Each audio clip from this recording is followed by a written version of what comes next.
We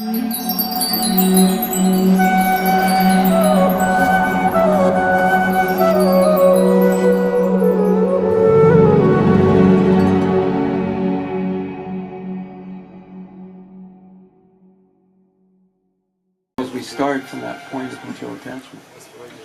And so we become devotees, but then we engage material attachments in Krishna service, and then we curb attachments that can't be engaged. So therefore they're not, this is not the meaning of material attachment. I know I'm the servant of Krishna, and I know I'm attached to this, and I use it for Krishna service, but I don't think that I'm the enjoyer, I don't think I'm the center, I don't think I'm the controller. It's just, it's connected to my psychophysio nature that I need certain things. No, it's dealing with, no, I wouldn't say it's an I and mine. It's dealing with, it's acknowledging where you're at and then engaging that in Krishna service. So that's not I and mine, because you're engaged in the service. So it means like you have something, you will not just throw it away, but if Krishna takes it away, you will not be upset.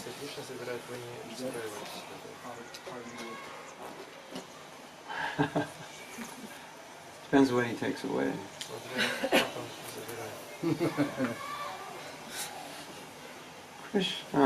Yeah, I once got really upset. I had like 800 cards of shlokas, and it was on this, before computers, it was a system where you could actually pick shlokas for like 30 topics and pick them out. And somebody stole them. I was upset. I was really upset.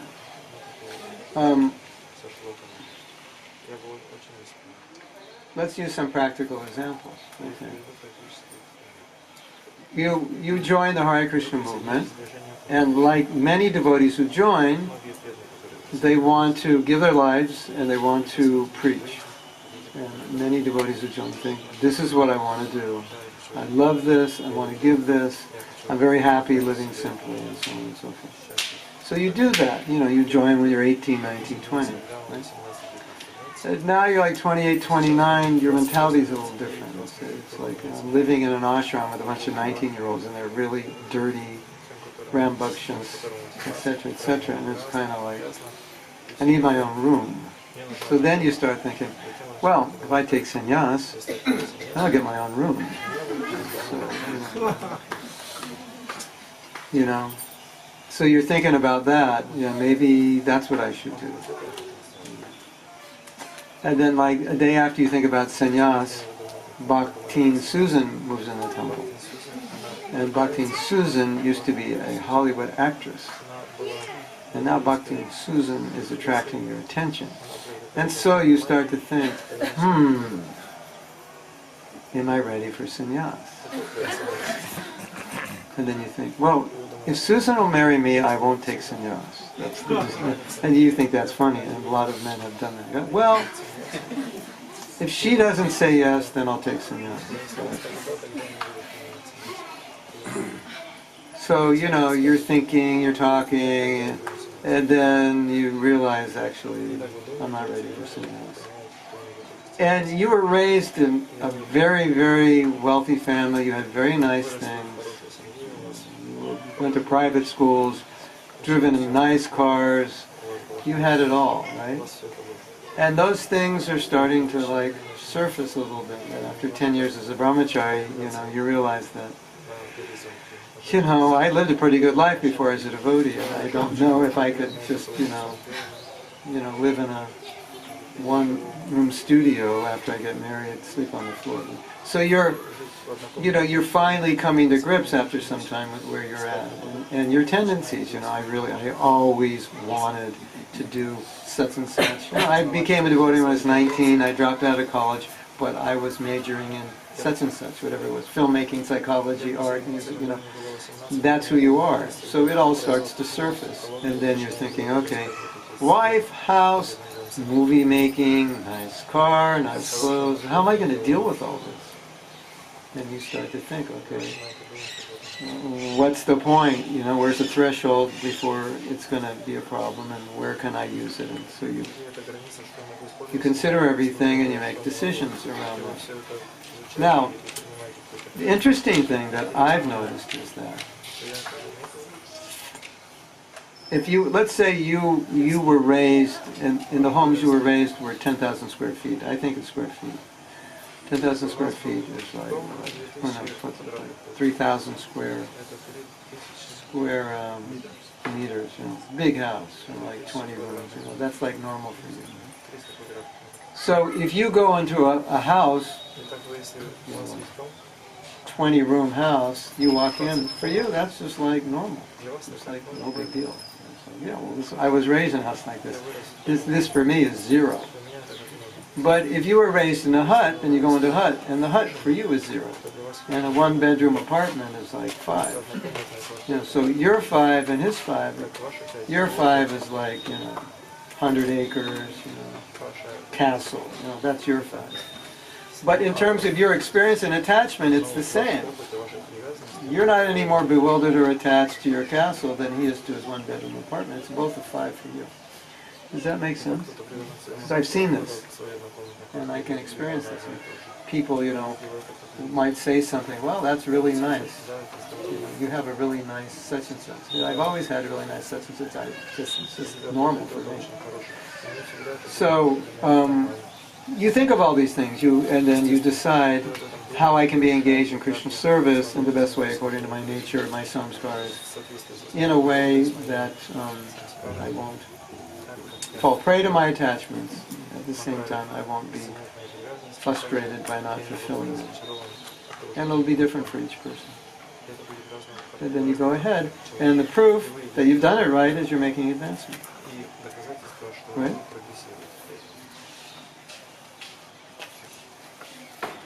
What was your question? I forgot the question I was answering. I was saying that as you was explaining, it seemed to me that you start putting things in terms of I and mine. Yeah, I and the mine. question was that I have something, yeah. I can use it in Krishna service, I don't throw it away. Okay, let me tell you a story. When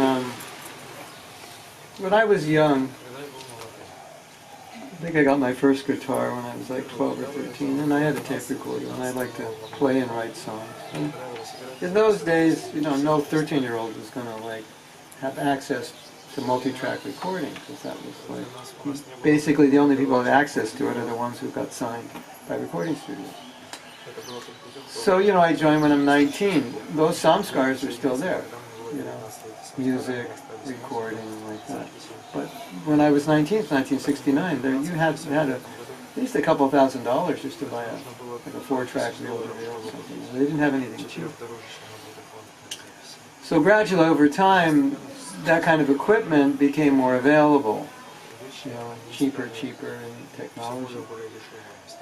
And that desire was still there in me. And so over the years I collect, you know, I had a little extra money, I bought this, I bought that, this microphone, this preamplifier, this acoustic tiling, these effects, this recorder, you know, just... And then finally one day there it was, like 10 years of collecting, I had like a good space, like 15 feet long, 12 foot wide, acoustic tiles, good microphones, everything. There it was. And I said to myself, you could spend 24 hours a day in this studio and never see the light of day, and not even care. And just make music the rest of your life, and eternally be in Maya. I know that was possible. Just make music, just forever. So at that point, I said, okay, this is dangerous. Because I had collected a lot. I had I had 4 synthesizers. You know, I was like, you know, like 5 mics, and, you know, good stuff, good enough. Anyway. And I made a promise to myself, I will only use this in Krishna service. If it doesn't have some practical use in Krishna service, all the buttons are off. I won't turn any equipment over. So we do like do music for plays, or I do CD chanting, or something like that. But other than that, I wouldn't just sit around and make music, because that's what I used to do, and I knew I could do that all day, and write songs just for the sake of writing them. So that's an example of how. So that I would say, therefore I wasn't identifying with I and mine, because I'm saying, Krishna, it's your studio, and I'm your servant, and therefore I will only use it for you. So that's how that didn't become a material, even though it is a material attachment, it didn't become one. Yeah, I was here in Mayapur. That studio sat there for 6 years, collecting dust. I was okay, no problem. Because I didn't allow myself to get that attention. And I just went back to America this year and wrapped it up, and got new interface, and this and that, and new software. So it's still there, but now I'm here. So something like that. There has to be some level of detachment. Then you can say you're not identifying I and mine. This is Krishna's studio. It's not mine. Does that make sense? So that I can say, personally, I can say that's a safeguard to me. I never used it for any other purpose. If I couldn't use it for some purpose, in service, I didn't use it. I mean, fourth synthesizer, you know how many sounds that is? Each synth has 1,000, 1,200, 2,000 sounds. So you know how long it takes to find one sound when you have that many? Okay, I'm going to make a confession, ladies and gentlemen. I did an introduction to a song. It was 3 minutes, just music. And I would say it took me 6 hours just to pick the sounds. So after I did that, I was just like, this is such a waste of time. How much of Bhagavatam I could have read? Just going through the sounds, and then you get the right sound, but it doesn't match with this other sound on that other track.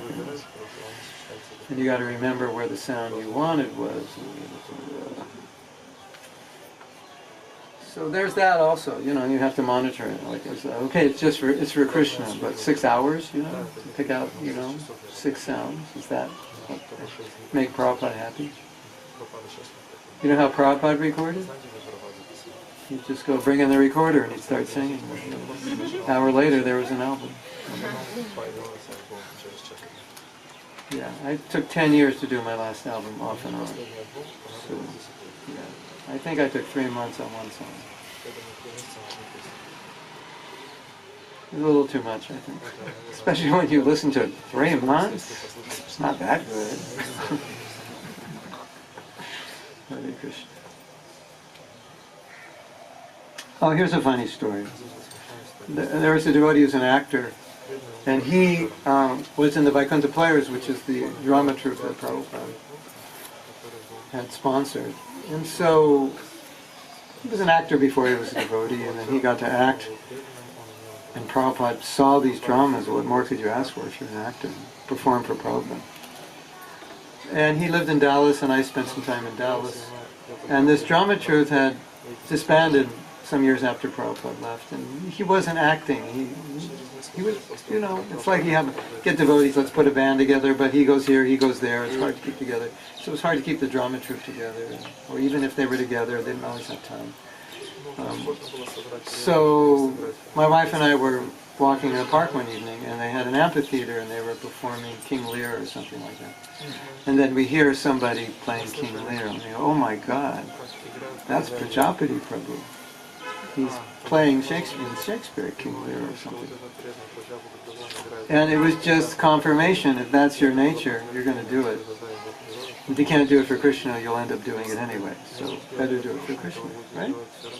That's the idea. So, when you recognize these things and you realize, if I don't do this, if I don't do this album, Hare Krishna, I'm going to do an album saying, baby, baby, where'd you go? I'm missing you. So I better do Hare Krishna. Because you're going to do, that's your nature. You can't not do it. Right? Or if you're a writer, you're always writing. You can't not write. You'll always write. So if you recognize that about yourself, you don't feel bad. You just realize, this is what Krishna made this body do, so I should use it in the service. Because I just do it. I don't have to think about it. I'm just walking down the street. Oh, I got an idea for a song. I'm not even thinking of writing a song, it just comes to me. It's my nature. I have to do something. Right? Like this song we did yesterday, the Shashastakam, was it yesterday or the day before? I just heard devotees reciting in the temple, you know, oh my Lord, I'm like, no, this doesn't work. This is like nursery school, you know. And then, you know, we're just reciting. I could see nobody was getting it, and I thought, we have to put music to this. And I was going somewhere, it's about an hour drive, and I had a little, I had my phone, so I just had some idea in my head and started singing it. And that evening, I went to someone's house, they had a guitar, give me the guitar. And like 5 minutes later, I had the song done, and I was making up the words spontaneously. So it's not that I was trying to write a song, it's just what I do. So when you recognize that, you better do something in Krishna service work, because you're going to do it anyway. And so you don't lament, oh, I'm so bad, this and that. No, that's a gift Krishna's given you, so you use it. If you can use it, use it. If you have a gift and you don't use, it's like being given money and not spending it for Krishna. See it that way, it's energy. Is that okay? Now everyone's going to go get a recording studio tonight. Get a guitar. Okay, well, I'll go to Calcutta to the music store tomorrow. There's a devotee, he's from Bengal, he lives in Sydney, and he's going to move here, and he's got amazing recording equipment. He's an engineer, he's got a degree in recording, and he's going to move here and set up a studio. So we don't have to buy anything. Yeah, a year or two maybe. He works and he's single. You know what that means? He can afford to buy good equipment. Once you get married, you can't buy any more equipment. You just start buying earrings and sorry. Hare Krishna. How can you use earrings and saris in Krishna? Oh yeah, okay, that's a good question.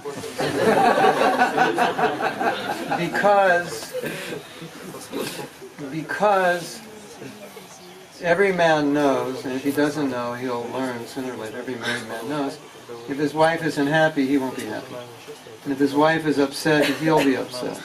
And so we have to create a platform in spiritual life where we can be peaceful. So if your wife is not happy with you, I mean, you know, some men will say she'll never be happy. But, you know, considering she will be happy if you treat her well, then when you give her the earrings and the saris and like that, it creates the bond. Home life is nice, it's loving, peaceful, and then you're peaceful, and then you do your service. So that's engaging in Krishna service. Does that make sense? You have that experience? I mean, I'm just saying, how can the women think of it? Like, how would they live? Oh, how do women think of it? I have to ask the women.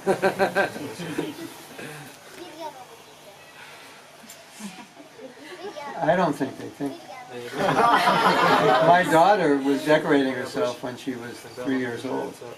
And so that really enlightened me about that it's the woman's nature to decorate herself. I don't think my daughter was thinking about it. Why am I putting on nice clothes? Nice clothes, nice earrings, 3 years old, you know. Take her a half hour to get ready in the morning, and she's 3 years old. You know, the men think, oh, they're just dressing up to attract us. No, they're dressing up because that's their nature, to look good. You want to go in the temple, you want to look good for Krishna. You know, it's like self-respect, you want to look nice. But that's more ingrained in the female than the male. I mean, some men are like that. You know. They like to dress well, but not all men. Right? But definitely for meeting the public, you have to dress well, and look well. So and you would engage that. You know, and you know, devotees will say, look if we all look like poor beggars, why would anyone want to come to the temple? They'll think, I'm going to end up like you. Yeah, that may be attractive to some people, to renunciates, but not everybody. Yes? I had a Casio watch. It cost me $5, or equivalent in rupees, right? And we somehow managed that we were going to do a presentation in Mexico to the board of Vogel because they were thinking of hiring our company to help them. And so this person gave me this watch. It says, what does it say? Something, something, I can't read it, but it's Swiss. And anyway, it's not an imitation, it's a real thing. And he said, you can't go in front of these people with a Casio watch, because they'll think you're a loser. So he gave me this watch. So I wear this watch now, so no one will think I'm a loser. So, it's a reality. Right? So you might think, why don't you just have a Casio? This is like, you know, flamboyant. So I'm using it in Krishna service. I actually like Casios better, because they have little beeps to wake you up. And this doesn't. So if that's your mood, then you're okay. Yeah? Is that alright? Is that okay? Did I defend you well enough, or you need to defend yourself more?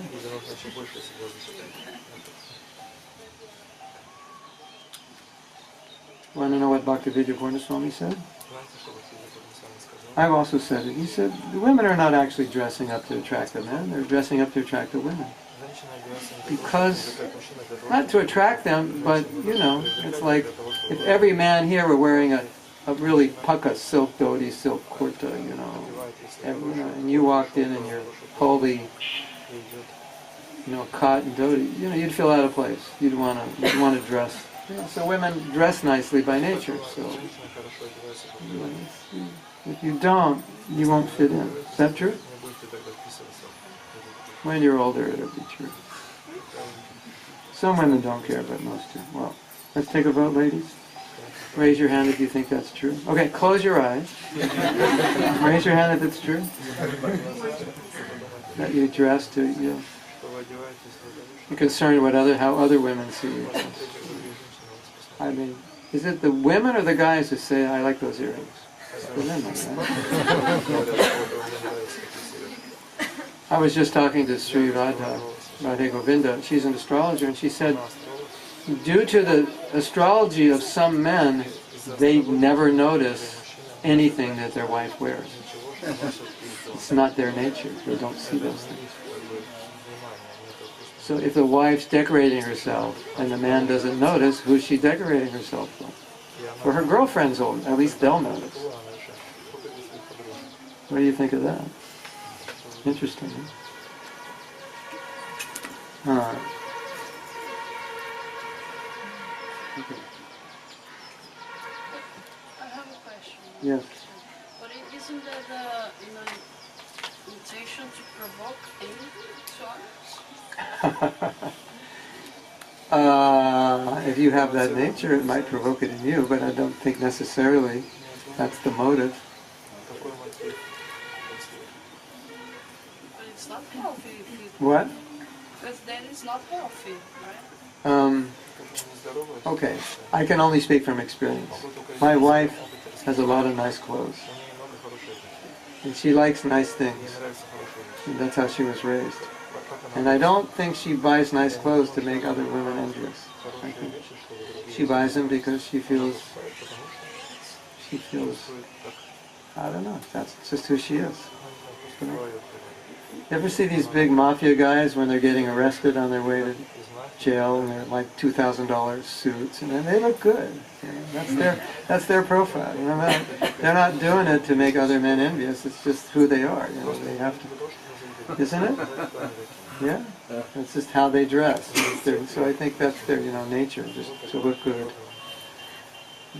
I mean, obviously, some people may do it to make others envious, make them feel bad. But generally, devotees wouldn't do that. So let me put it another way. Not just about clothes, like, I don't know, maybe do kirtan. You want to do nice kirtan? Yeah. Because you want to do it nice for Krishna, Yeah. but maybe people will get envious because of that. Yeah, that's always there. Of course. If you become successful, someone will always be envious. If you're more successful than them. That's just what happens here in this world.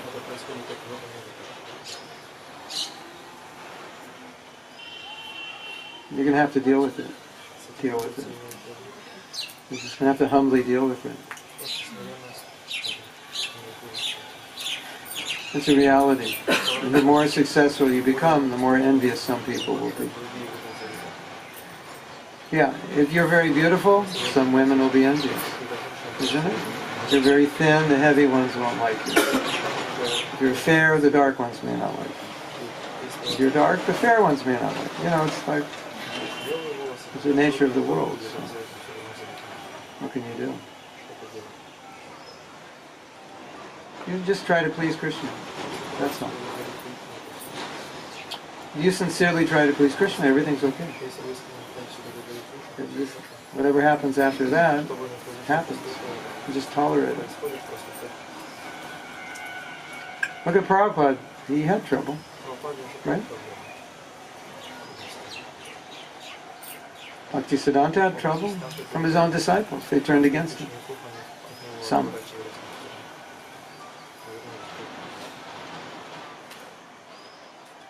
If you can keep your head when all those around you are losing theirs and blaming it on you. You've heard that poem? Rudyard Kipling. If you can keep your head when all those around you are losing their heads, they're going crazy and angry, and they're blaming it on you, then you're a man, my son. And it's verse after verse. What qualifies you to be a man? If you can build your dreams and watch them in 1 minute be destroyed and not give up hope, then you're a man, my son. So he was just describing reality. What happens? You'll build everything up and somehow or other it may all be destroyed in one day. And the next day you get up and you rebuild it, then you're a man. That's just what we have to do. So, our consciousness is I'll do it to please Krishna. And that's what's important.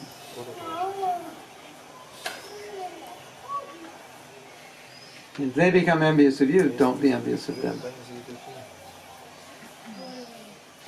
If someone's envious of you, don't give it back to them.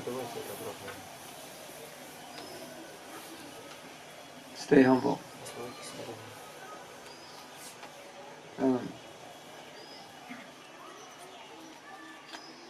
Okay. The devotee is in Krishna's heart, so if we offend the devotee, we offend Krishna's heart. It is said Krishna cannot tolerate an offense to his devotee. It is not a philosophical issue. It is an issue of hurting the Lord's heart. But if we serve and glorify Vaishnavas, it pleases Krishna's heart. I have seen something very interesting happening in the Hare Krishna movement. And you've probably all seen this. Some devotee starts to become critical and offensive, and it becomes quite consistent. Often we find after a few months that devotee leaves. That's like the precursor. And so you might think, well, we're all young devotees and he's offending us, so what's the problem? Why should that impede his devotional service? Because we're not very advanced. What I've seen in my life is it doesn't always matter how advanced the devotee is, although the more advanced, the more severe the reaction. But just the fact that Krishna is pleased when you serve the devotees and he's displeased when you offend them. And it doesn't matter, okay, I serve you, but you've only been a devotee 10 years, so forget it. It's not powerful. No, you've been a devotee one day, Krishna's happy that I serve you. I've seen this over and over again. It's very interesting. Krishna is happy when devotees are served. Even you serve a new devotee, he's happy. And he's not happy when you offend devotees, even if it's a new devotee, a young devotee. And I've seen it, and the acharyas write about this. They describe this. Have you seen it? It's very interesting. You know, like you have different spiritual masters. So you think, well, if that spiritual master is more advanced, will it be more beneficial for the disciple? Maybe I should serve the more advanced, or maybe I should find what I think is the more advanced. Krishna is happy when you serve your guru. Wherever level he's at, he's happy when you serve your guru. It's not about him being this level or slightly higher or slightly lower. It's about you pleasing your spiritual master. That's the principle. And that makes Krishna happy, and then you get mercy. Right? Have you ever done something your spiritual master asked you to do that you didn't want to do? And after you did it, it felt really good? None of you have done that? Yes? No? Not yet? Yes. So, you will feel the pleasure of pleasing your spiritual master, or it could be the temple president, it could be any person who's in charge. You will feel the pleasure of pleasing that person because Krishna's pleased when you serve them.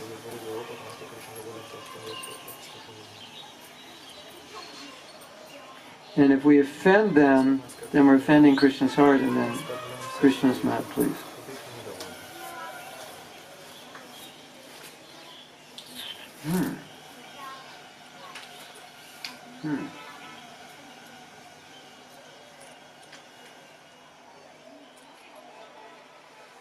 My document has disappeared. Oh, here we go. Okay. We are meant to adore Krishna, so if we offend him, it is contradictory to bhakti, right? So if I offend you, I've offended Krishna. And I'm meant to worship Krishna, and if I offend Krishna, what happens to my bhakti?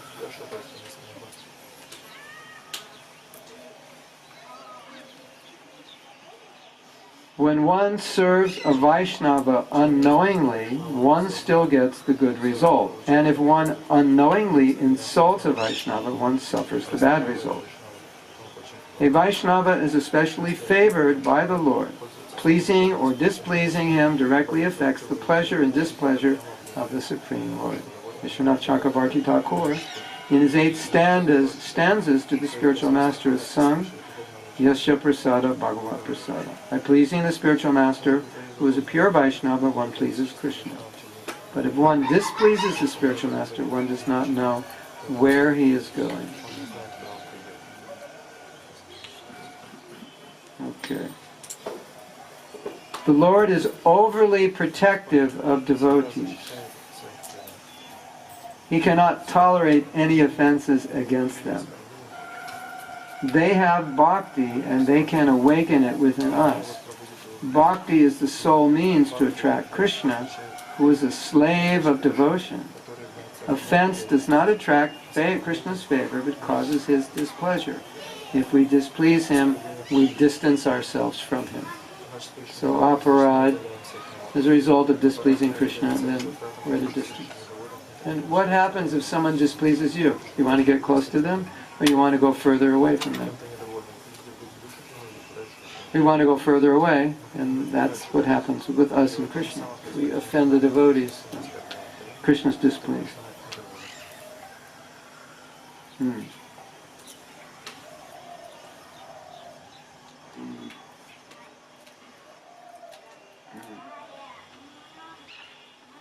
Okay, now,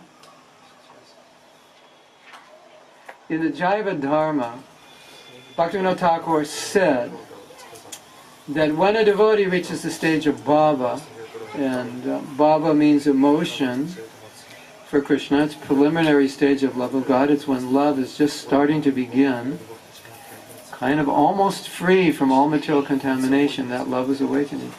He said, when the devotee achieves bhava, the emotion he has for Krishna, that love that he has for Krishna, when it extends itself to everyone else in this world, it turns into compassion. So it's like, you look to Krishna, there's love, you look to everyone else, it's compassion. It's the same emotion, but it manifests differently when it goes to Krishna or goes to living entities. So what does that mean? It means when there's love of God, there's compassion to everyone. Right? We've heard that before, right? But it's a little more clear explanation. But it also means the opposite. So, if there's envy towards God, there will be envy towards others. If there's love towards God, there will be compassion towards others. Right? You agree? Raise your hand if you disagree. Okay, we all agree. All right. So now let's analyze that, because that's a scary thought. I may be envious of you, and I may have good reason in my mind to be envious of you. And I think, I'm a devotee and I'm envious of you because of this reason or that reason. But according to the philosophy, I wouldn't be envious of you unless I was envious of Krishna. That's pretty heavy, isn't it? To acknowledge that, if I'm envious of you, it's an extension of my envy of Krishna. That's not easy to acknowledge, but that's the reality. So if you catch yourself, find yourself being envious, it's because someone has some quality that Krishna has in more degree than we have it, and we don't like that they have it. Isn't it? Yeah. That's what envy is.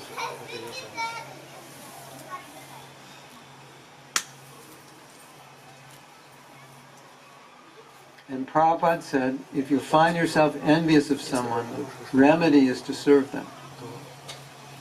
Because it counteracts envy, because you want to pull them down, and serving them will push them up. So help push them up. Isn't that interesting? The last thing you want to do is push somebody up who you're envious of, right? And that's why you need to do it. Because it purifies the envy. In other words, if you're experiencing an emotion which is antagonistic to bhakti, the way to cure it is to just counteract it by doing the exact opposite. So the opposite of envy would be to serve, right? That's the counteraction. Or you feel resentment. The opposite of resentment is appreciation and service.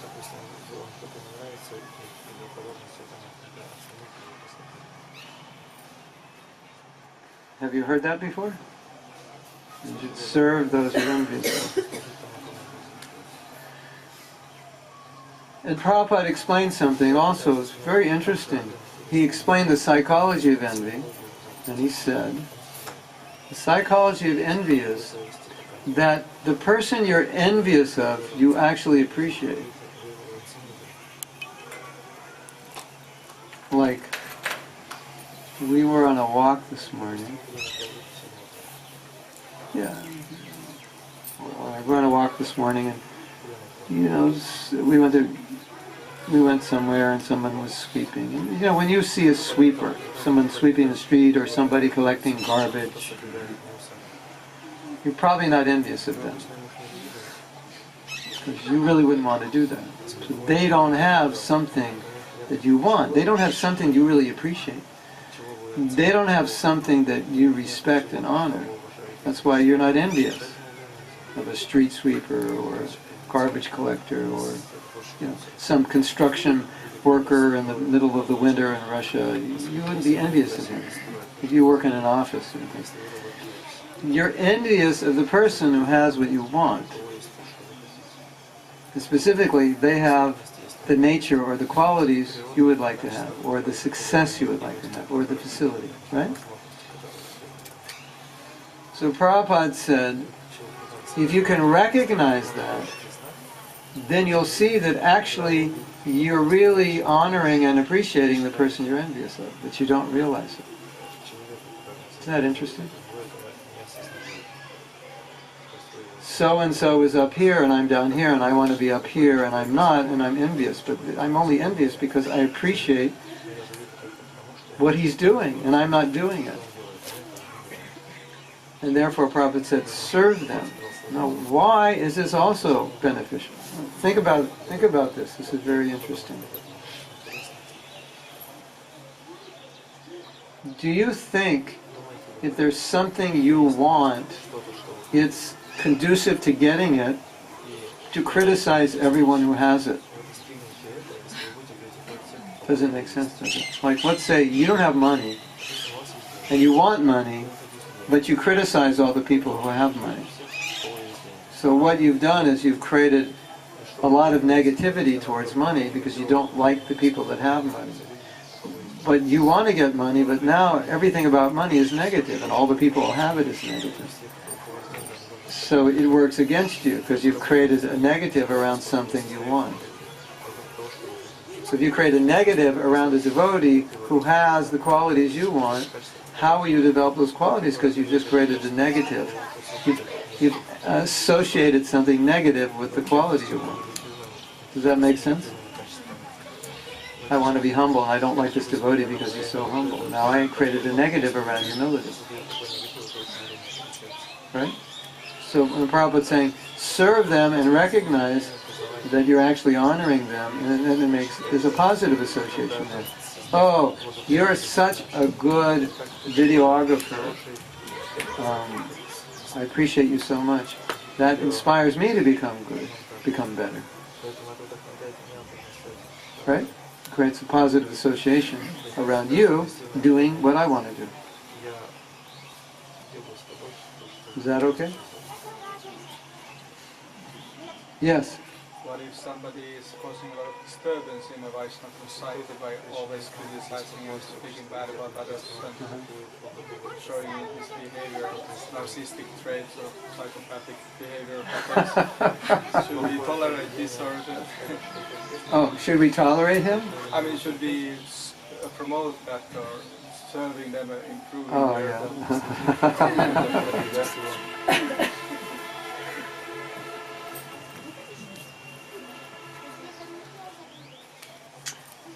It will vary from situation to situation depending on who the person is and how difficult their problems are and how much they're trying to work on themselves and how much they recognize the problem. But I could say one thing as a general principle. Our Shastras say that if a devotee is being attacked, we should protect them. Right? We should never defend ourselves, but we should defend others. That's a principle of humility. It's okay to defend another person. So, taking that line of thinking, if some devotee is doing something that is damaging to other devotees, we want to protect the other devotees from that person. Simultaneously, Shastra says we should not listen to blasphemy. So if there's a person who's always blaspheming and subjecting our devotee community to blasphemy, we would do something to stop them. Yes? Many times when two devotees quarrel, you take side of one of them. So this and protecting devotee, how to properly see it. Because I was saying it within the context of a devotee damaging other devotees. His behavior is damaging. So it's not a Siddhantic argument that this devotee he's unable to control himself and he's committing offenses and it's polluting the environment, and as a senior devotee or leader you want to protect the other devotees from that. That's different. Yeah, like we all have different views on how Krishna consciousness should be spread, or we might have some different views on philosophy, but we're not polluting anybody. So the injunction is, if somebody takes your side, somebody takes my side, then we're creating factions, and that's not Vaishnavism, that's not right. Then I don't like you because I'm on his side. And so then there's enmity towards you, and we want to avoid that. That's how we understand it, so we don't create enmity. But in a situation where a devotee is creating problems for others and it's affecting the sanctity of the ashram, then we have to do something, because we're instructed that hearing blasphemy is equally as harmful as speaking it. And so we don't want to subject other devotees to it. And see, the other thing with blasphemy, if you listen to it, it uproots your faith, because you're hearing something. If you hear blasphemy of leading devotees, you'll lose your faith. You'll end up losing your faith in ISKCON, the process, and so on and so forth. It's 50 years and this is what they're doing, this process doesn't work, I'm going somewhere else. Something like that. The other thing I think we have to recognize is some people, by nature, for whatever reason, are drawn into this stuff. they like it. It kind of nourishes their existence to hear bad things about other people. And some of us are looking for excuses to leave ISKCON, and this is one of the best. If you hear criticism of leaders, it gives you a perfect excuse to leave. But that most probably is already you have this tendency Yeah. because you commit offenses. You have the tendency, and yeah.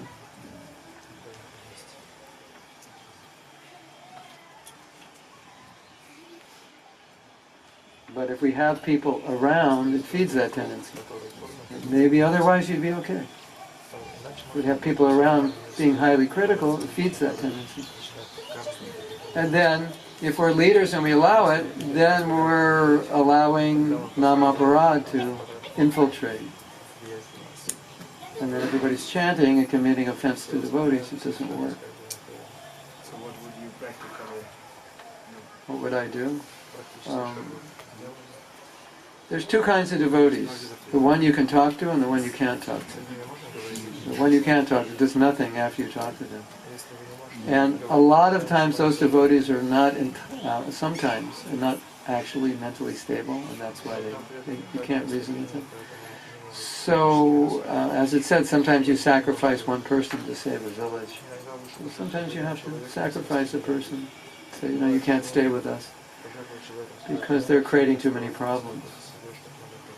So you have your standards. I think the bigger problem is that we allowed him to move in the first place, not understanding that he has this nature, and then it disturbs everybody, and it's harder to get him out because now he's moved in and this is where he lives.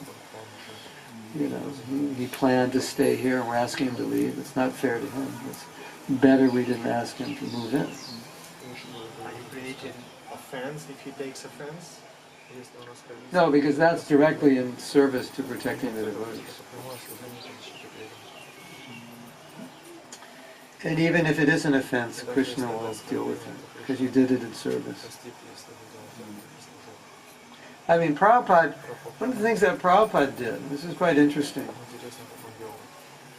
Prabhupada would sometimes describe mistakes his godbrothers made. And he was describing those mistakes to explain to us that we could also make those mistakes. So he said, they made this mistake and this is the ramification. So in describing the mistake, he was criticizing them.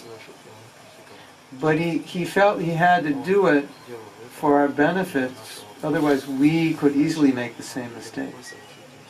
And then in Prabhupada's last days, he apologized to his godbrothers for doing that. And he took a humble position. He said, I became proud. But actually, if you see what he was doing, he was just clarifying. He said, this is what happened. And this is why they were not successful or as successful as we were, because they made this mistake, so you don't make that same mistake. So he was using them as an example. So it was a criticism, but it was a criticism in Krishna's service, which was necessary to protect us. So it wasn't an offense. I always was thinking that Prabhupada, he never had any envy towards anyone. Yes.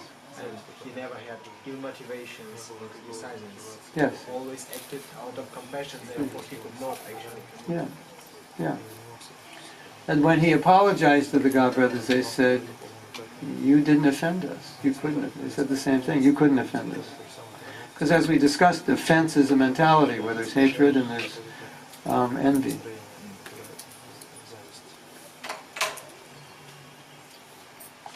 So I think that's the key of this first offense: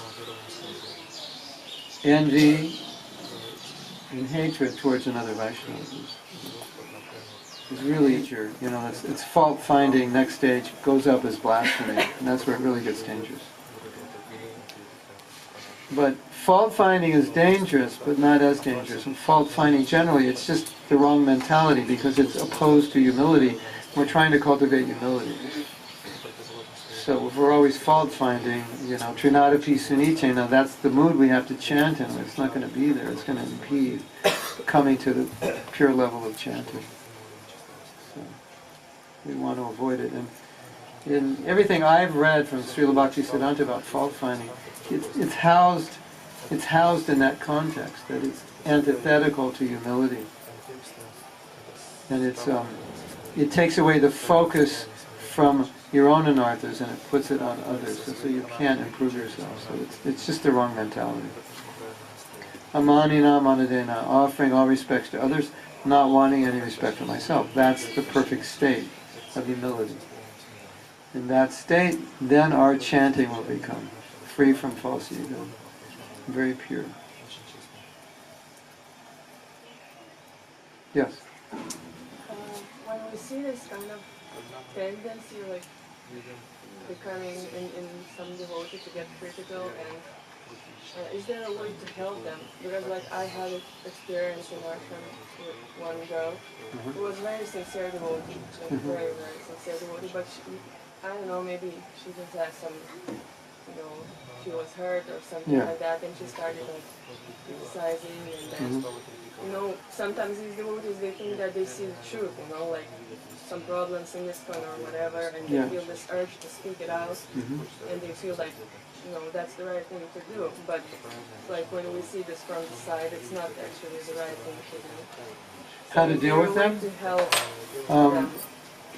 Because like this devotee that I'm having in mind, like she's not even chanting anymore, and she's still holding, like she's hurt. And she's saying that I don't want to come back to the devotees because they hurt me.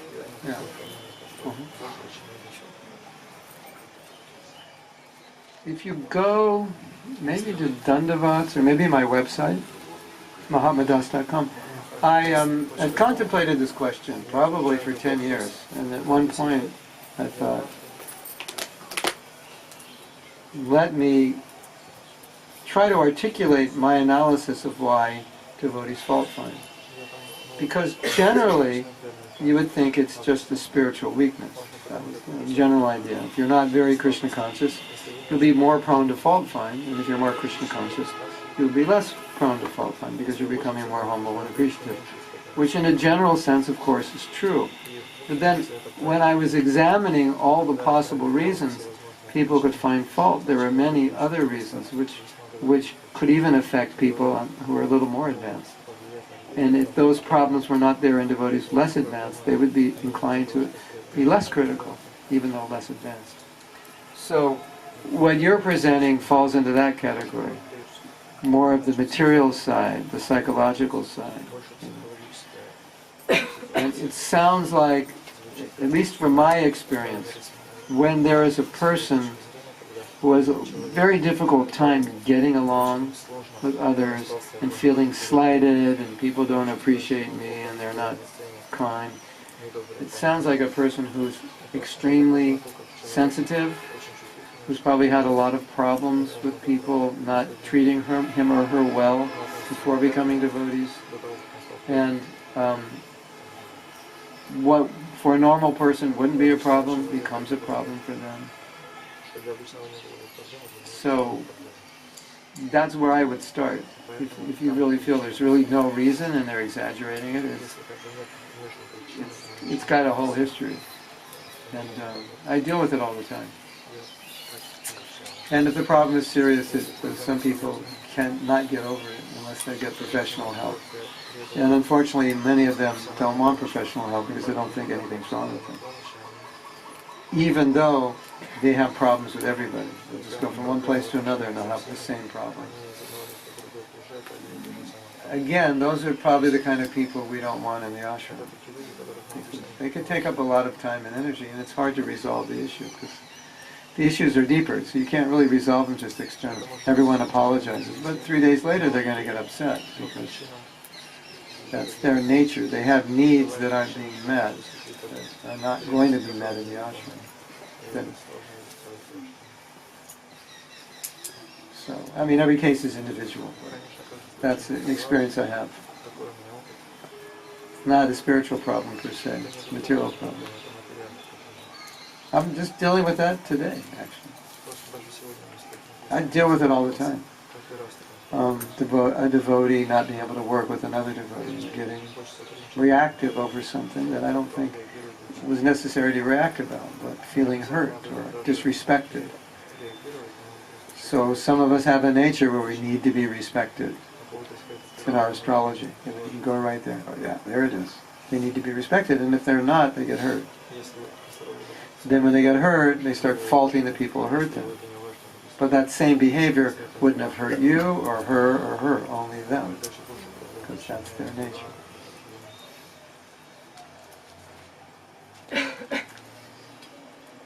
A little joke. When you're dealing with those people where you just can't resolve, there's a little mantra. Thank God I'm not married to her.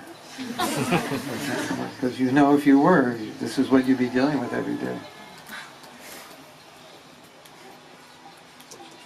And the meaning of that is that people who are going to get married need to be healthy emotionally. And people who are going to live in temples in close proximity need to be healthy emotionally. Otherwise, they create problems for themselves and others. And ashrams are not meant for everybody. Not everybody can, live in those close quarters and deal with authorities and submit and be humble and honest and introspective. Yes? Interesting that Dhruva Maharaj was driven to his spiritual life by such situation. He had a good mother, though. And he listened to her. Well, he didn't even listen to Narada Muni when he started giving him more medical advice. Yeah. It's kind of interesting situation. Yeah.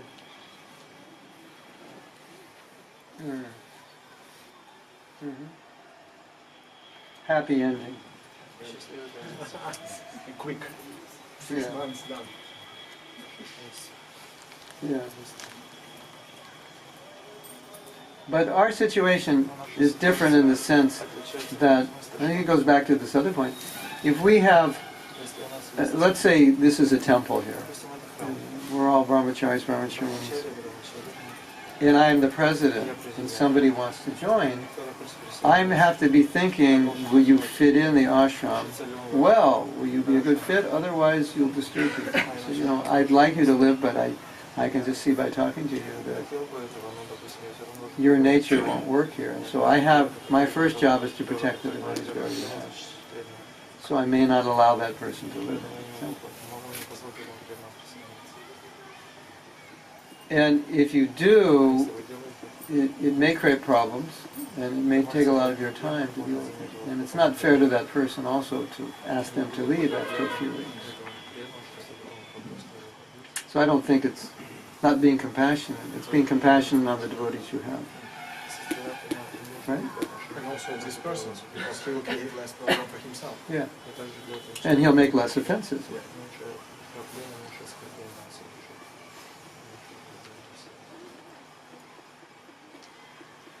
What the problem is, if any of us have some issue that's unresolved, it can cause us to criticize devotees unnecessarily, and that's not good for our spiritual life. So the material problem then generates a spiritual problem. So ideally, in the perfect ISKCON, we would have counselors, therapists, and like that to be able to help these devotees understand why they have what the problem is, why they have it, where it came from, and how to resolve it. And then that would prevent them from being critical and upset and angry and having to leave. So many people who leave angry. They don't just leave, oh, I'm too weak, I can't do this. No. Temple president, I hate him. ISKCON this, So, I mean, it may be, Prabhupada said 50% is ISKCON's fault. But the point is, the 50% that's not, it would help if they saw that it's their nature and it's the chemistry mix. And if they understood more about themselves, then maybe they could work within that environment better. Unfortunately, we don't have so many trained people to help devotees, but it's needed. So that's unfortunate when you're committing offenses, and it's not a spiritual weakness; it's a material problem that you haven't dealt with, or you don't know you haven't dealt with it. So And if you're on the other end counseling, then you have to be aware if it is a material problem. Because if you throw philosophy at a material problem, it doesn't work. I like philosophy. And if I throw philosophy at the wrong person, they spit back. You're so insensitive. You don't care about them. And you gave the perfect philosophical answer. But that's not the level where the problem resides. It resides at a different level. It's basically the story of Dhruva Maharaj. Same. He had A material problem, yeah. He had revenge in his heart. Yeah. And philosophy isn't going to work. Anyway, we have to be aware of that if we're counseling people. he was frank enough to admit it. He said, you know, Yeah, he's a Kshatriya, so yeah, he wouldn't admit it.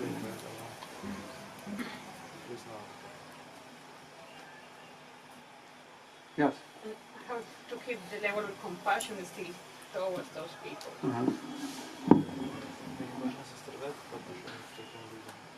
Maybe I can just talk a little bit like I was in the ashram as well, and some point in SHARE of then, and I met this girl, and she was very favorable, but and also was someone from overseas, so you ended up meeting with a problem that her visa was about to run out.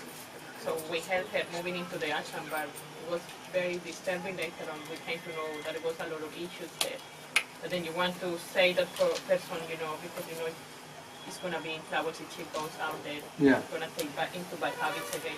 But at the same time, it's affecting a bit of the community there. So how do we stay compassionate? To that person?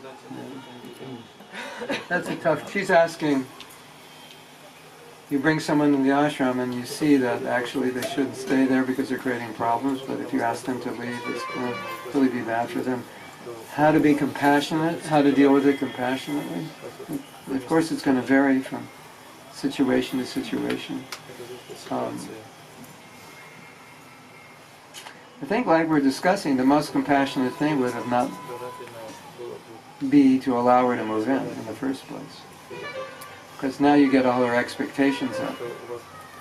There's another phenomenon I've seen. This is quite interesting. This is the story of the bald-headed man with the toothpick. So in Los Angeles Temple, which I spent a lot of time at, since the first time I went there was 1969, and the last time I went there was 2017. So, and I live about a mile, I grew up about a mile from the temple, and I spent many years in Los Angeles Temple.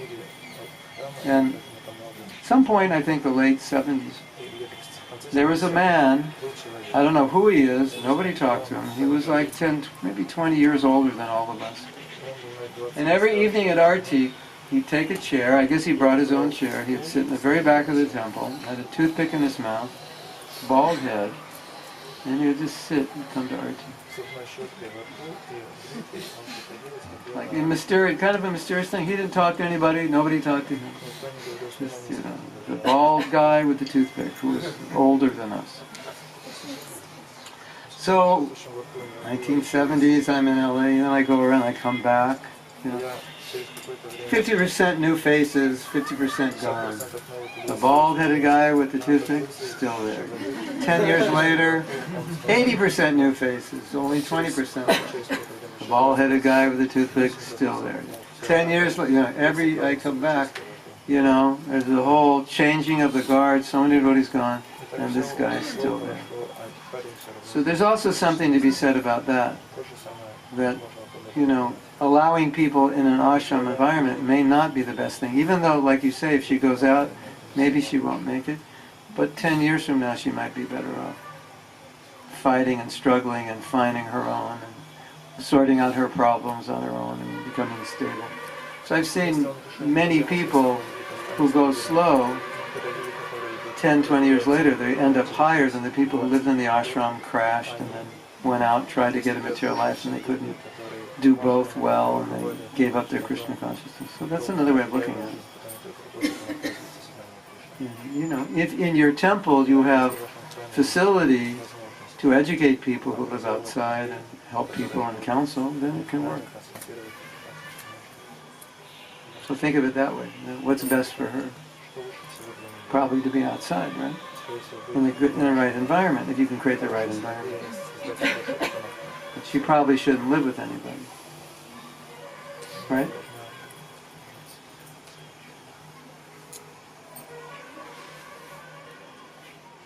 Well, let me just explain what's happening in the world today. As you probably know, before, I don't know when it was, middle 50s or 60s, divorce was illegal. It was very difficult to get divorced. Right? So nobody got divorced. So people, a lot of those kids were growing up with hippie parents, and they're like, they got hippie Shakti in their genes. You know? I've seen that. You know, like, you know, like, we used to distribute books at Grateful Dead concerts. And like, you know, it's like those were all the ones who missed, you know, they were 40 years too late and they wanted to be hippies also. Probably their parents were hippies and they just didn't. So, they're much more unstable in how they, you know, their parents were very unstable as hippies. So that's what's going on now.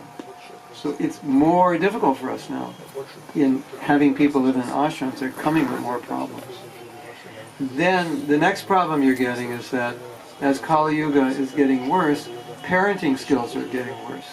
So people are being raised by parents who aren't necessarily good parents or who didn't even maybe want their kids. And that's hard for the kids also. So we're getting more and more people coming to our movement with that, in that situation. And we don't have a lot of professionals to deal with them, and that's unfortunate, because we need it. Don't we?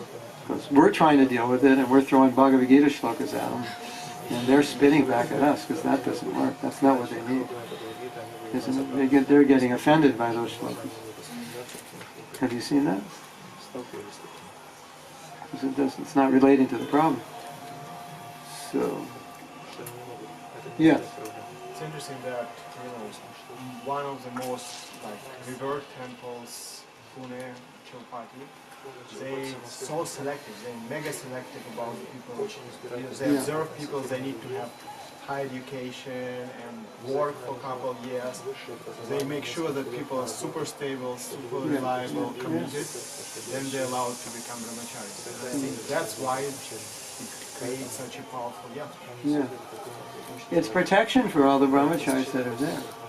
You want to hear something interesting? I was starting or hoping to do some work within the corporate sector. So I wanted to read some books about what goes on in corporations, and I read a book about corporate culture and different, especially companies run by younger people who are a little more spiritual. They have this culture where when they're thinking of hiring somebody, the leaders in the company don't make the decisions, the employees make it. And the way they make the decision is, if they think someone might fit within their company, then for a week they're given to work with different groups and different teams in the company. You know, so one day with this team, one day, and then after the week, the teams decide if that person is on the right frequency, has the same culture and inspiration and beliefs that we do. And if they don't, even if they're qualified, they'll say, I don't think they should work here. So the corporate sector is now realizing something they didn't used to understand. They used to hire by qualification. And now they're hiring more by nature. Does this person's nature fit within our culture? Do they believe in what we believe? So let's say you have a brahmachari ashram and it's very open. You're all really open, you're all really honest, you all really help one another. You don't want to bring people in who are like a little deceptive and, you know, who want to control, and it doesn't work. So they may be qualified, but generally what we used to do in early days of ISKCON, those kinds of people we would recommend to go to temples that have like 300-400 devotees, because it wouldn't upset the balance so much. But if there's just 6 devotees, they upset the balance. So places like New Vrindavan, that was, in America, had like 600 devotees and 3,000 acres, and they could absorb people that didn't fit into smaller temples. Yeah, of course, that's what happened. They got too many of them. Well, I think it was a top-down problem, but it was true that a lot of those people could fit in there because they just had a place, and so it's interesting. So if your ashrams are sacred, and so you want to be careful who you allow in there. I think. Yes. What was the situation of Prabhupada said that's 50% our fault? What did he mean by that? Or Yeah, maybe he said. well, I think, as the Prabhupada said, if somebody leaves, 50% is their fault, 50% is our fault. That meant we were giving them 50% of their reasons to leave were coming from us. Maybe they weren't properly engaged, we weren't sensitive to them, maybe they were mistreated in some way. I think Prabhupada recognized that sometimes our leadership wasn't so sensitive to people's needs, and we weren't so sensitive to relationships.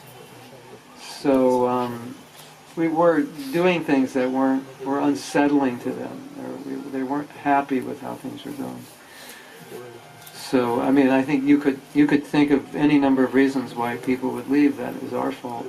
But I think Prabhupada's point was he wanted us to accept some responsibility. Otherwise, if we didn't, it would keep happening, and we would just think it's their fault, not our fault. If you were a leader, you could say it's 100% my fault if anybody leaves. You could take that responsibility if you wanted. That would help you a lot. I think there was a time when Prabhupada said that we shouldn't take more people, we should boil the milk. When Prabhupada, when problems hit a certain level, and there seemed to be a lack of training, a lack of understanding of philosophy, a lack of proper achar, proper behavior, etc., then Prabhupada said, don't bring any more people in. It's like the boat's going to sink. It's got a little hole in it. We can't hold any more people. Let's fix the hole. Let's make sure we save these people. Go fix the hole now. So that was his idea. Let's get our people firmly fixed in Krishna consciousness. And he saw devotees were falling down. They weren't all chanting their rounds.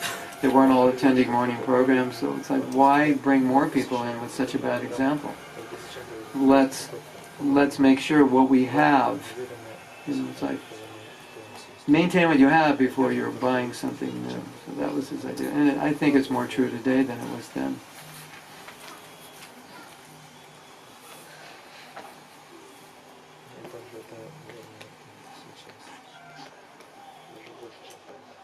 He was concerned that we're not chanting rounds, we don't know the books, we're not following the principles, and the movement's expanding.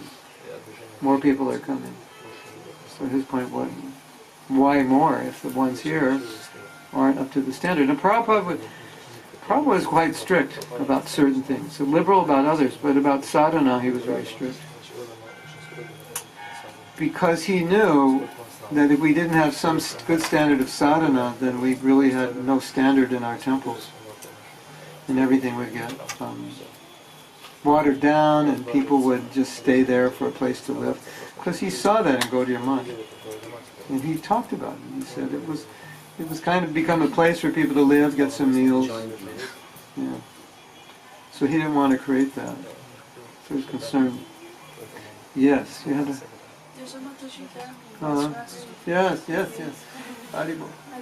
So, Prabhu, it seems like it's a catch-22 because we have all these people who don't get along. We want to protect ISKCON, we want to protect other devotees, but like you said, it's such a common phenomenon and it's escalating. So, like, part of my question is how to prevent it from escalating. Like for us, how we treat people when we have kids, but also like it seems unjust to these people who are estranged, and we're all victims of victims. Yeah. I have an idea. I need your help.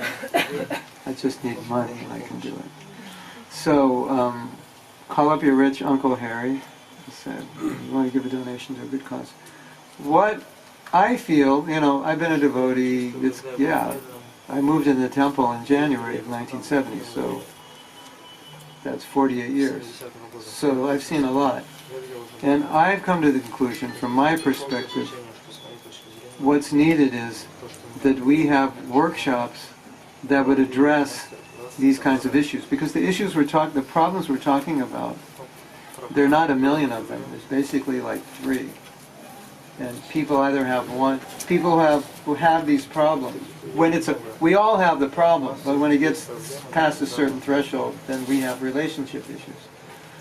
And so, it's the problem of blame, it's the problem of self-esteem, it's the problem of lack of willpower, codependency, these things.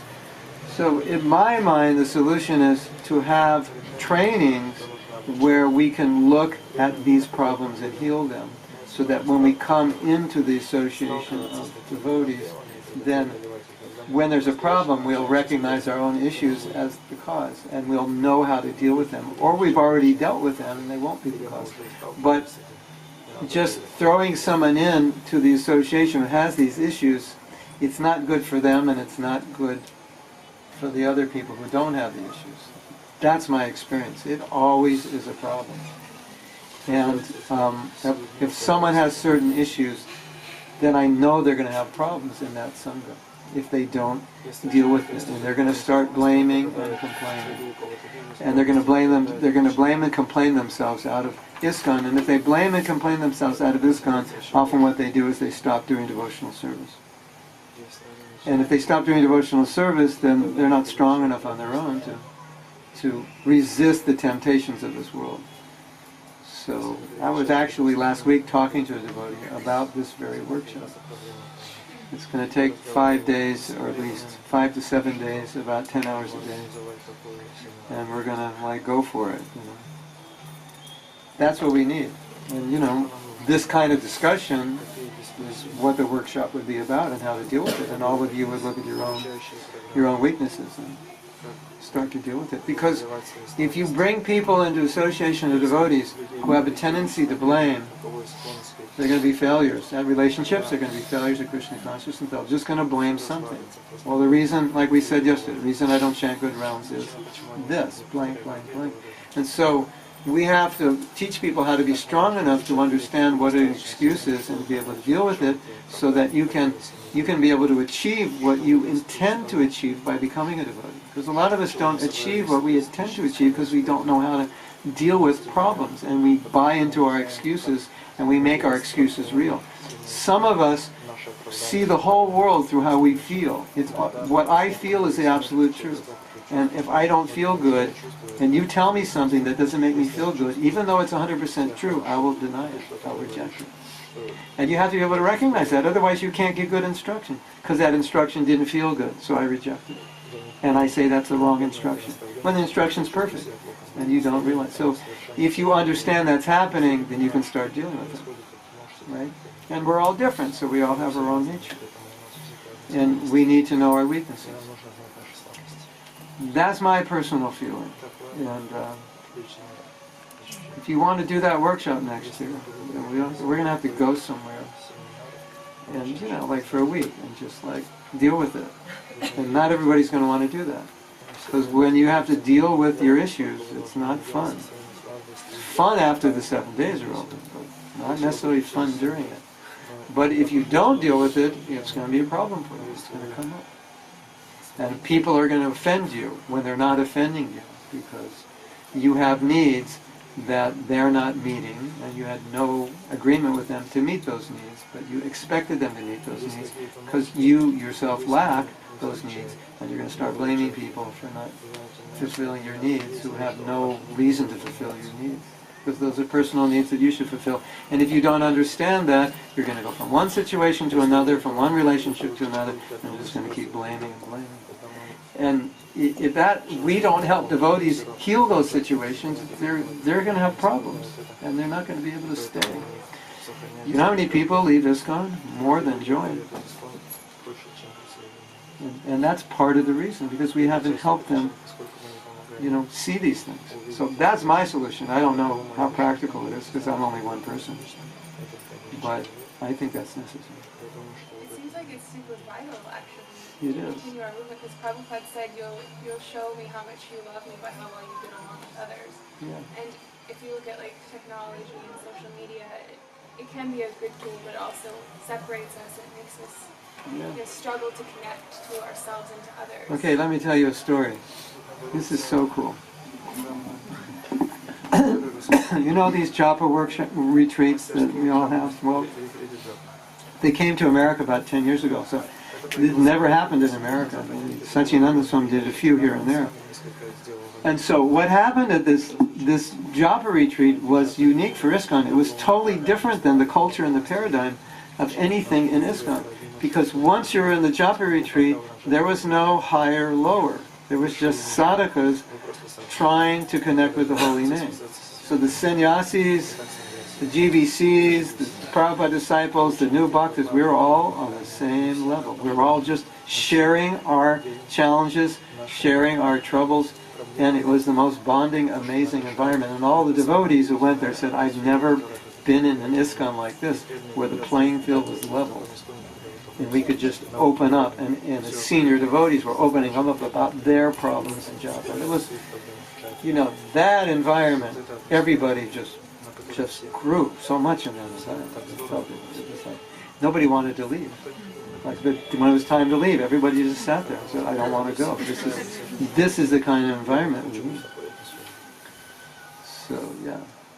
And it sounds like there's too much separation between senior devotees and newer devotees and prabhus and mantajis and sannyasis. Like, do you think that even though this is necessary to an extent in terms of etiquette and psychology, that it can also be a deterrent?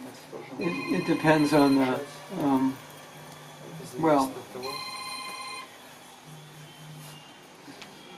if it's not done well, it could be. We were just at Rajpur today, and we were talking about Jayananda. And Jayananda's samadhi is there because Jayananda was the devotee who started the first 3 Rath Yatras in America, so they put his samadhi there. And I was telling the devotees that I'd never met a person as humble as Jayananda.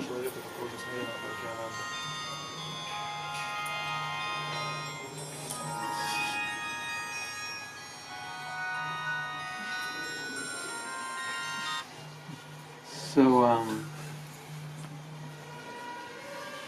if we progress and as leaders we become more humble, then you won't have that problem.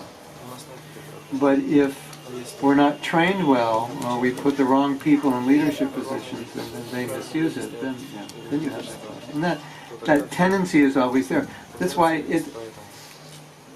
creating an organization is so difficult, because if you study psychology, psychology will tell you as soon as someone gets in a leadership position, they misuse it. And they've done many, many experiments about this, and the results are always the same. Give someone a little power and they'll start lording it over people. So we have this challenge that Prabhupada gave us at a very early age, power.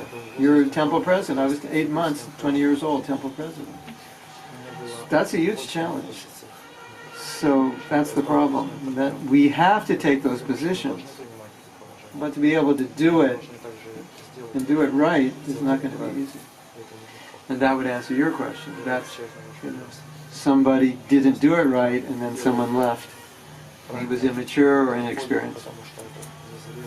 So, I think the best way for us to look at these issues is not look at it in terms of what is happening now in ISKCON as much as when I become a leader, what will I do? Because if we just want to look at it in terms of others, we may not relate it to ourselves.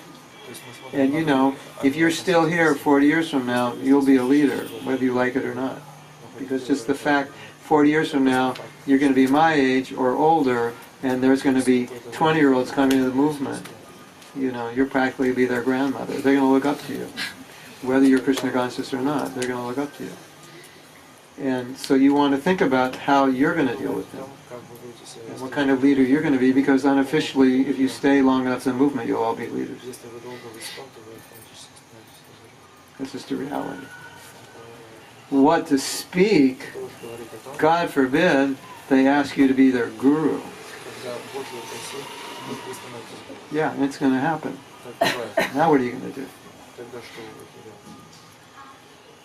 Or they ask you because you have skills to be on the strategic planning committee of the GBC, and now you're one of those that you're looking at now.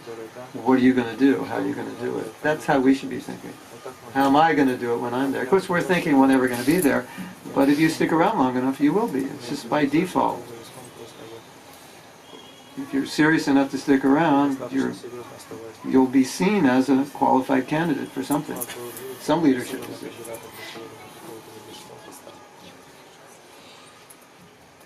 Did that answer your question? Or could only answer it so. But I think that's my analysis, that a lot of the solution is going to have to lie within our own hearts. Like, okay, maybe this generation, we Prabhupada disciples will do what we can do, but you're going to be here a lot longer, so how are you taking it in and what are you going to do? Because you're going to have a much bigger movement to deal with than that's going on now, like really a lot bigger. And whatever problems we have, they'll be bigger, because the movement will be bigger. Or possibly bigger problems. How many of you want to be Guru? Raise your hand. Yeah. That's the problem. Prabhupada wanted us all to be Guru. So we have to think like that. Do you think I was thinking, the day I joined, 19 years old, I'm going to be a Guru? Of course not. Never think like that. But one day Prabhupada said, I want you all to be Gurus. If we had to think about it, whether we feel qualified or not, the instruction is, be qualified, become qualified and do it. Someone has to do it. So you're all going to be facing this, whether it's Guruship or Temple President, GBC, this or that. Stick around long enough. You're going to be some kind of leader, and people are going to be looking at you and asking the same questions you're asking now. Why is our movement like this? You're a leader. You didn't do anything about it. So, you can think like that. It's appropriate to have that leader. Someday I want to be able to be a guru or to guide people, but I still need to... Siksha Guru, Diksha Guru, some kind of leader, yeah. That even if you don't want, just the realization that you will be, just by default. That's my experience, because so many of my godbrothers left. Radhanath Swami, Radhanath Swami was not Guru, he started Chapati, but that was the temple of Kirtanananda. And so he was just serving Kirtanananda, he wasn't a Guru. And those who know Radhanath Swami met him later, and so he has this temple, so many disciples. It was like, how did that happen? And he said, well, it was just so many people above me were leaving, one by one by one. So it was like, I was just down the food chain, and then it was my turn. And I didn't leave, and this is what happened. I mean, that's his humility, but it's also true. It's just like, if enough people above you disappear either due to old age or whatever reason, you're the next in line, then people are going to be looking at you. Okay, we need a guru, and I guess it's you. Some of his I met one of his older disciples, and he's saying, before he was guru, we used to travel and preach, and we'd all stay together, and he'd have us sleep on the beds, and he'd sleep on the floor, He was just the brahmachari, There was no position, but it just happened. It wasn't his choice. It was just, there was nobody to do it. Everyone else left. So you might be somewhere one day, there's no one to run the temple but you. And they're all pointing their fingers at you and say, I think you're the best one to do it. And there was no intention. And now you're the temple president. And now you're going to have to think about all the things you're thinking about now, how you would do it. Is that a depressing thought?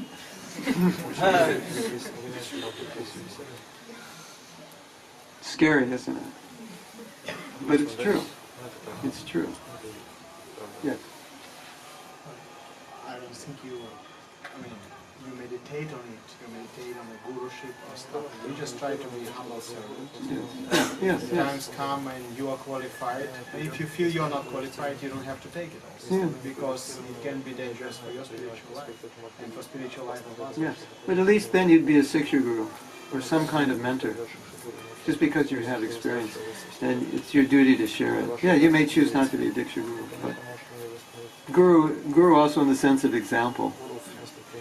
Teacher, you know, Hana, when you're 70 years old and there's 20 years old sitting here in the audience, you got 50 years of experience they don't have. Despite your level of Krishna consciousness, you can give them so much because you've seen it all. And so they're saying, I think of doing this. You know, don't do it. I did it. It's a trap. Don't marry that guy. I married a guy like that. Big mistake.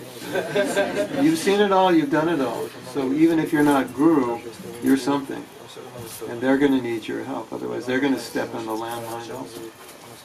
So that's inevitable. That's what's going to happen.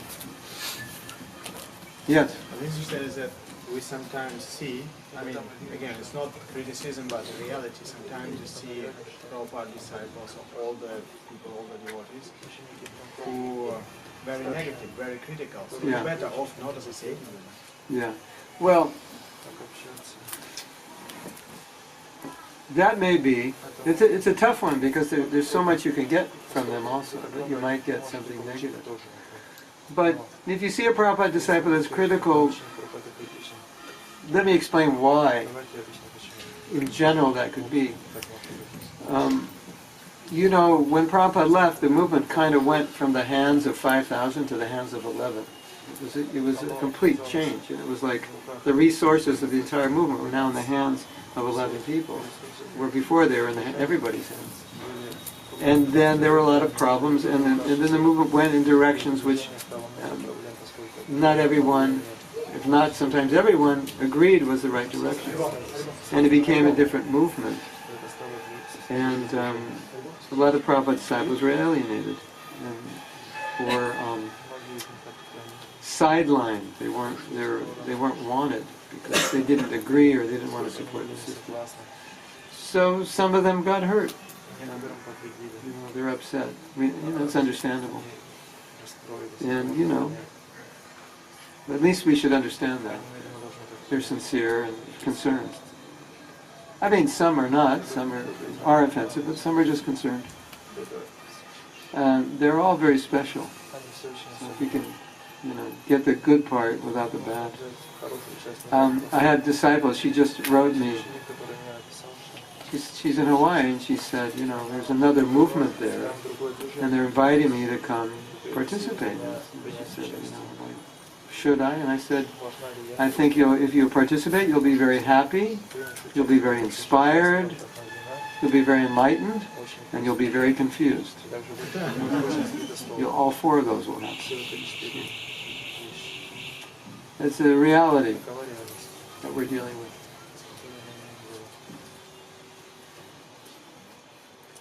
Some, you know, yeah. Anyway.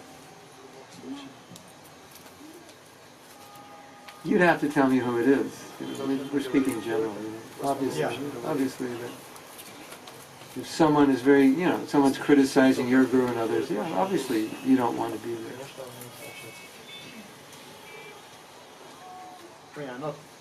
I don't have anything against the person, don't criticize the person, but I found for my spiritual life, personally, it's better to keep distance. Yeah. Thank you. Therefore, I can say who it is. Yeah. You make your own decision. It's unfortunate, but it may be true in many cases. But if you understand sometimes why the criticism is there, it's a brother hurting a brother, a deep wound, then, okay, I'll tell you a story. You will like the story. On the count of 3, wake up. 1, 2, 3. So I had a godbrother here who was, he visits Mayapur, Vrindavan every year, and he was a GBC, he was a sannyasi, a very influential and powerful person during Prabhupada's time, and very close to Prabhupada, and did very intimate service to Prabhupada. and we were standing in the back of the temple, and there was a kirtan going on, and he was commenting on that the kirtan is not the way it should be. It's just, it was out of hand, not standard the way Prabhupada wanted it like that. He was complaining. And then he started criticizing a guru who he felt was responsible for not training those devotees to do it right. And then he said, you know, it's because they don't ask us and call us in to help that these things are going on. So he was just going on and on and on. And it was a little nasty. And there was another devotee that was talking to me when the other devotee showed up, and so he was listening to the conversation, and he was having, it was difficult for him to hear it. And so after the conversation I had to explain to him what was happening, saying, this person is a leader. He was a leader of ISKCON, and now he's nothing, he's got no power. The movement, from his vision, was usurped by 11 people initially, and everyone else sidelined, and feeling that's not what Prabhupada wanted, Prabhupada wouldn't be happy, and now no one listens to me. And so he actually wasn't criticizing per se, he was actually crying. And I heard him crying. That's what I heard. I didn't hear criticism, I heard him crying. That, you know, I used to, this service was taken away from me. And he's really saying, I want to be, but I can't be. There's no place for me now. So I explained that to the other devotee, and I said, if you hear the crying, you won't hear the blasphemy. If you don't hear the crying, you hear the blasphemy. So if you hear the crying, you will feel sympathy rather than offended. You will understand why he's upset. So I think that's important. Because when people blame, it means they're crying out for recognition or affection or something. And so if we recognize that, we may not take offense, even though they're making offense. But it's not really offense, it's really just them crying to be acknowledged, heard, appreciated. And so it was his frustration, which I understood. Is it let's say, good excuse or good example? Because, you know, nothing can be taken from us in a sense unless Krishna takes it away from us. Yeah. And, you know, there are so many conditioned souls. We can always choose to do something. That's true. That's true, and that's how you should think about yourself. Yeah. But in dealing with another person, you might want to look at, well, what did ISKCON do that created that problem, that couldn't engage this devotee who could do so much, and how we could have done it better. I think that's a healthier way for us to see. It's more compassionate. And in some cases, it may be that we could do nothing. That personality would not be able to fit in within ISKCON. And he's okay. He doesn't want to fit in. He's okay. He gives classes, but he's not really part of it. But he's a well-wisher. He's, you know, at the temple. He's not going anywhere else.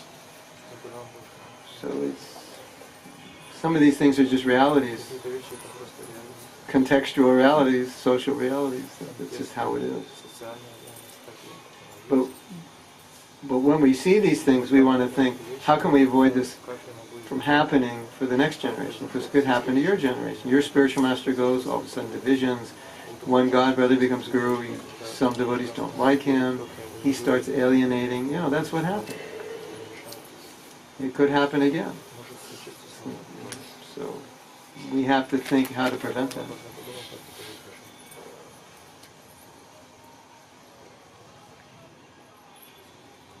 It's going to be interesting when all the Prabhupada disciples are gone, isn't it? It'll be interesting. It's going to get a lot better, or it's going to get a lot worse. Depending on us, it will go one way or the other. So, if I were you, I'd become very Krishna conscious and very fast, because that's going to help the movement and help the world.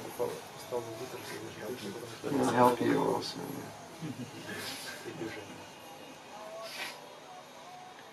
maybe the most difficult order Prabhupada gave us, not for regular principles, 16 rounds, distribute books, get up at 4 o'clock. It was to cooperate. That was probably the most difficult instruction.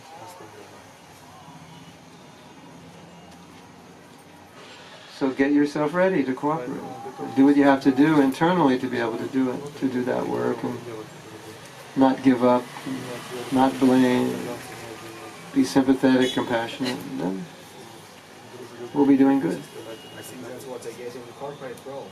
They appreciate team players and see how to encourage them, how to create leaders. Yeah. It's, you know, it's bubbling all over. Yeah. And that's what we should exemplify. Well, it's just the way the world works. See, devotees love Prabhupada so much that they would do anything for him. Anything. You know, you probably heard the story.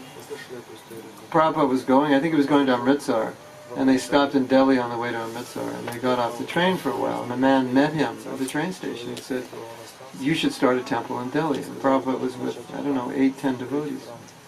And the man said, I have a dharmashala, they can stay there. And so Prabhupada said, you, stay here, start a temple. He didn't give him any money, nothing. Okay, now put yourself in that situation, and your spiritual master asks you to do that. This is 2017. Like, we should do a play. That would be great. Guru Maharaj, this is like spiritual abuse. This is guru abuse. You can't, you know, it's like, isn't it? Like, If Guru gives you direct orders, yeah. You can't.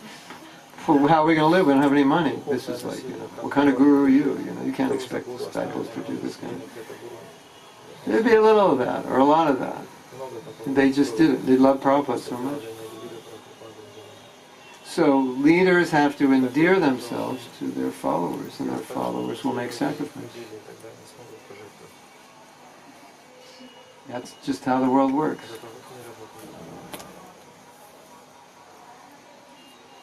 we just had a leadership seminar recently. Yeah. And they showed us a movie about the Taj Hotel when the terrorists, I don't know if you've seen it, the terrorists were attacking Mumbai. You know, several of them armed went into the Taj Hotel in Mumbai. It's a very, very prestigious hotel. And the staff, I mean, they had such, you know, leaders were so endearing to the staff that staff were ready to sacrifice their own life. They Wow, didn't leave amazing. the hotel.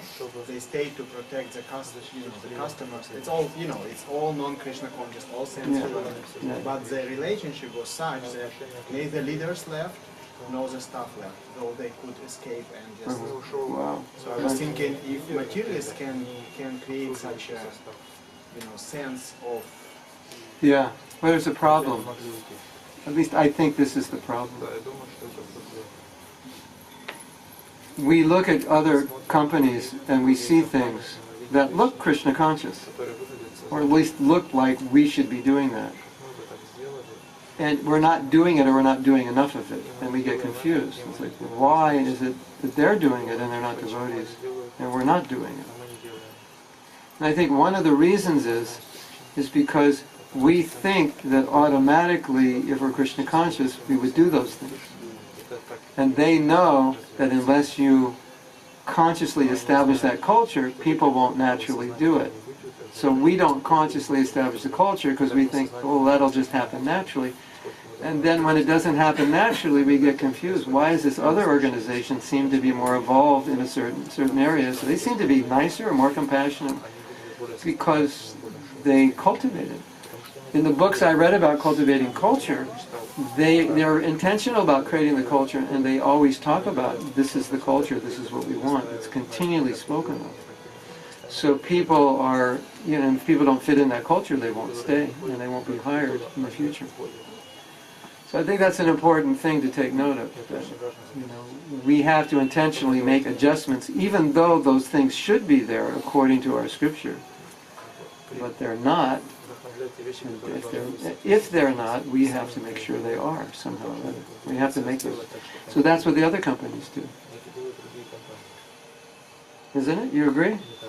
And also you look at Janmashtami, he always speak about devotees, serving the devotees, being servant of the servants, like throughout the whole, and they establish this culture. Okay, I have a story about Japa, which will be a sequel to what you just said. I gave a program in Mumbai, and some of the senior people from Japa were there. And I think they asked me to speak about forgiveness, or that topic came up. And then, probably the most senior, he was almost 80 at that time it seemed, he came up and he said, this is a very nice talk on forgiveness, and we've heard all these things from our spiritual master because he's always talking about it, like all the time. And in the books on culture that I read, they said if you want to establish culture, you always have to talk about your culture, what it is. And you have to recognize it and honor people publicly when they manifest what it is you want in the culture. So then they invited me to the Bhaktivedanta Hospital to give a workshop on forgiveness, and it was to start at 10. But then what happened was a lot of the people coming were still on duty and they weren't going to come to 11. So I said, well, in that case, I'll just talk philosophically and tell stories before we do the exercises. But in our workshops, we have everybody write down the issue that they're dealing with on a piece of paper, and when they want to give up the resentment, they come and tear the paper up and then put it in we have a little fire pit, and they'll put it in, exemplifying that I want to let it go. So I said, well, at least write your paper down. Right? So then I started telling stories and explaining how forgiveness is the mode of ignorance, and if we're sattvic and brahminical, that's our nature, that's how we should be, it pleases Krishna, etc. I don't know, there were like 30 people there. And then, the other people came at 11 o'clock. And I said, any time during the lecture, you can just come up and tear your paper, even while I'm talking. Within 1 hour, 80% of the people had torn their paper, which is unprecedented in any workshop I've done. Usually it takes to the second day, we're talking like we're in 10, 12 hours before. And then I realized, because Maharaj had spoken so much about it, it was in the culture, it was in the blood, and it was so easy for them. Now, this is not a criticism, this is just an objective analysis. Like I'm saying, I go to other places where it's not so easy, because it wasn't spoken about. That was not the culture in that temple. Very interesting, isn't it? I mean, I was shocked, actually. And it was genuine, because they had been primed. So I was just like, the cap was almost off, and I just went, poof, and it came off. I mean, it was a good talk. I mean, it had to be, something, I had to say something good. But it was really, they received it. They were primed. So that was an amazing example, because I've done that workshop 30 plus times, and I've never seen it like that before. So I put 2 and 2 together and said, yeah, this is culture. So, how do we end up on that? It's supposed to be Namaparad. If you have this culture, you will not commit sama. Yeah, create the culture, that's it. Create the culture of avoiding 10 offenses. Alright, so I will tell you something else that I find fascinating in studying culture. When I'm teaching something, as I said, in an environment that already exemplifies the culture, the people in the audience, they get it very quickly because they're seeing examples of it in their temple. So when I'm talking about it theoretically, they can relate to it practically. But when I go to situations where the culture doesn't exemplify what I'm teaching, it's very difficult for the students to understand it because they're not seeing it. So teaching it is much more difficult. So creating a culture in which we exemplify principles is a better way of teaching than teaching into a culture that doesn't exemplify it, because it makes it very difficult. Have you ever heard a class and there's some standard that's talked about, And you look around and you think, I've never seen that standard in ISKCON, so you write it off as impossible. Isn't it? It's like, it's a teaching, but there's no place for it to go in and register because you don't see anybody living it. So you think, it's actually not for us. And I believe that's what happened to Christianity. You know, because the Christians say only Jesus could actually follow what he taught, because at some point they didn't find anybody following it. And so they rationalized that we can't follow it. We're too fallen, and all we can be is forgiven. That's my analysis. And I think it's accurate. Because the same thing happens to us. So that's the power of culture, from what I've seen. Create the culture, then the teachings automatically are understood through the culture. Don't create the culture, create the teachings. It's very difficult to understand, because you won't believe that it can happen. I was reflecting on your solution when you're saying making this workshop. I was just reflecting in my mind. We need to create, we need to find hopeful individuals who are really good leaders, make workshop with them, and they create culture in the places. That may be, because after workshop, after some time it dwindles away. If you're not supported. Yeah, that's true. But, no, I agree with you. But there's an additional thing. If the workshop is aimed at transformation, to actually alter perception, then you come out with a different perception, that won't change. So there are levels which are permanent changes. Or alter beliefs, you come out with a different belief, a different attitude. Let's say you take people with a certain attitude towards something that isn't healthy. If you can change that within, because you have 7 days, 5 days, all days, you can change it. And change it on a deep level where now it becomes a samskar. Then it's good. But definitely leaders should participate and have skills. Or leaders should have people in their temples that have those skills to be able to work with transformation on deeper levels. Otherwise, there are a lot of people we won't be able to help, because the problems are not going to be resolved just by philosophy. They're deeper issues. All right, you're all hungry, tired, thirsty, bored. Wow. You've all sat in one place for 3 hours. How'd you do that? That's amazing. So, we should take a break? Is anyone dying to say something or ask some question? Otherwise, we'll take a break.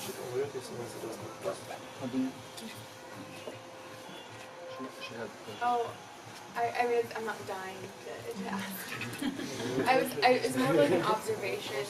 I feel like people, like one of the reasons people become attracted to ISKCON or any group, like we were talking about the corporate sphere or whatever, like it's because we want to feel like we belong, like psychologically we want to feel like we're part of the community. So I think that's another goal that we need to have within ISKCON, is that, like, to welcome everyone. And sometimes we can be so strict and fanatical, like, oh, if you don't follow the 4 regular principles, then like you're not part of the group, but like embracing everyone for their faults and their shortcomings. That's a big challenge. She was saying that we have to make people feel welcome on any level of spiritual advancement, so they can become part of a community and not feel they're lesser because they can't follow all the principles.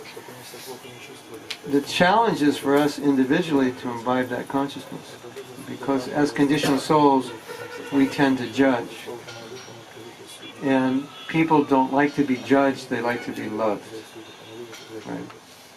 And it's hard to love someone you're judging, because they're actually two different things. But I think part of the problem is a social problem, in that we don't have a vast social structure, so we don't, people only fit into a small group. And so, if you're not ready to be initiated sooner or later and follow these principles, we don't know what you are and how you fit. And you make us feel like uneasy, because we don't have we don't know what to call you. Like, are you an offender? Are you a devotee? Are you a mudha? Are you a karma? Like, what are you? You like the philosophy and you don't like to chant Hare Krishna.